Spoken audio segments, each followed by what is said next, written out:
dans la troisième cohorte et ce projet m'intéresse grandement. Donc moi j'ai un background de développeur web full stack et pour moi c'est un véritable challenge, hein, ce Bluetooth Pioneer Program. Pourquoi? Parce que je ne connais pas Haskell, donc je vais devoir aussi apprendre ce langage à côté. Donc Bluetooth je ne connais pas non plus, donc tout cet environnement-là est un peu inconnu pour moi, mais je suis extrêmement curieux et surtout très intéressé sur les possibilités que veut offrir cette compétence. Ce qui veut dire que dans mes vidéos, eh bien, parfois je pourrais être imprécis, donc il faudra surtout pas hésiter à me le dire en commentaire. Ils sont là pour ça. Ce soir, donc, j'ai le nez bouché, j'ai la gorge prise, donc pardonnez un peu si voilà, ma voix est un peu bizarre, etc. Je suis positif au Covid, donc c'est le contexte de cette première vidéo. Espérons que les choses aillent mieux pour la suite. Parce que donc nous allons être là pour au moins 3 mois, je crois que la formation dure environ 3 mois, et régulièrement je vais faire poster des vidéos pour partager ma progression, mes découvertes, des tutos, etc. Alors dans un premier temps, il va nous falloir installer une machine virtuelle ou une machine physique sur lesquelles Linux va être installé.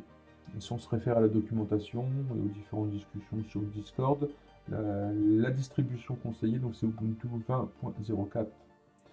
On peut bien sûr rester sur Windows avec WSL2 d'installer ou macOS, etc. Bon, ce n'est pas des outils que je vais utiliser. Moi, je vais plutôt bien me concentrer autour d'une machine virtuelle avec Ubuntu, pour la simple et bonne raison que d'après toujours les discussions sur Discord, d'accord, je ne sors pas tout ça du chapeau, c'est que Ubuntu, enfin une distribution Linux permettrait donc d'avoir une vitesse de compilation qui soit améliorée, qui soit plus rapide que sous Windows et donc du coup plus de stabilité, etc. etc.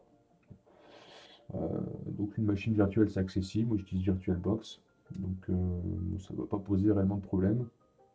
Vu qu'étant donné que le système, voilà, je connais absolument pas le système, j'utilise la voie de la facilité, hein, d'accord. Donc j'ai pris du Ubuntu, comme ça je ne me prends pas la tête. Je peux aborder sereinement la suite du programme. Alors je ne vais pas vous montrer comment installer la machine virtuelle et comment installer Ubuntu, ça il existe des milliers de tutos sur internet, il n'y a rien de spécial à faire. Il faut juste prévoir environ 25 à 30 gigas de mémoire disque, d'espace sur votre disque.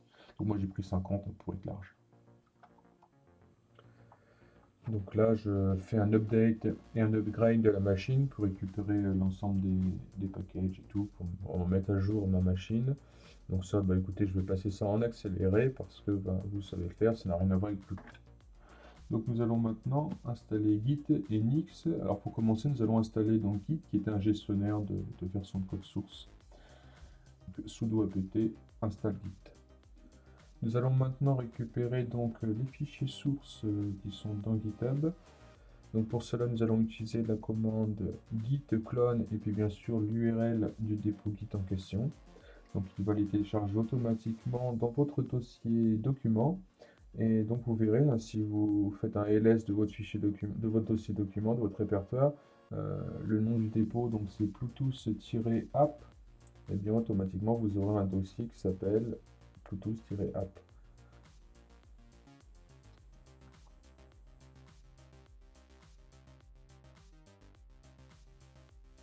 Ensuite, nous allons avoir besoin d'installer Nix, qui est un outil qui permet de déployer en fait les dépendances d'un projet pour les rendre fonctionnelles sur n'importe quelle machine.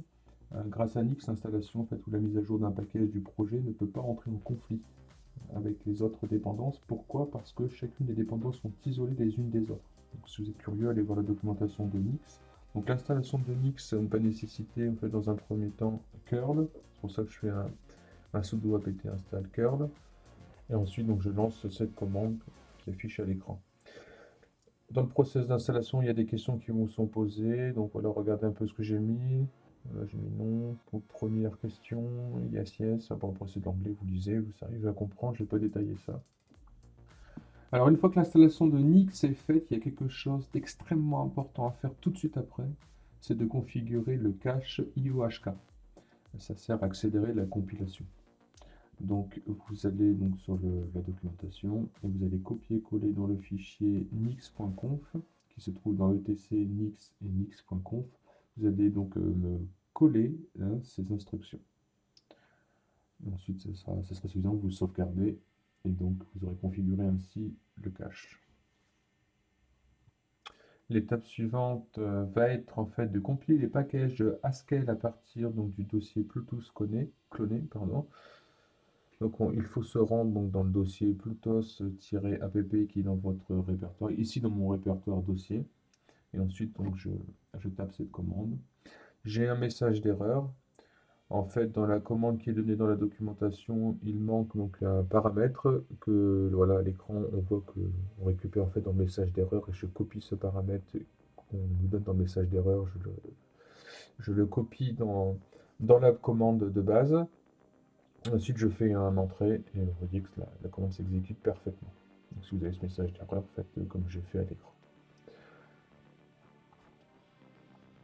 Nous allons maintenant compiler le Bluetooth Playground Server. Donc pour cela, on tape la commande nix build avec le paramètre "-A" et donc bien sûr Bluetooth-playground.server.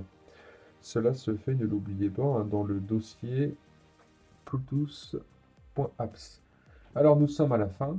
Maintenant, nous allons lancer la commande nix-shell pour ensuite avoir accès donc, à des petites options de compilation et pouvoir lancer donc le Bluetooth Playground Server et client. Alors donc on lance la commande nix shell, on laisse tourner, hein, ça va durer longtemps, donc là j'accélère.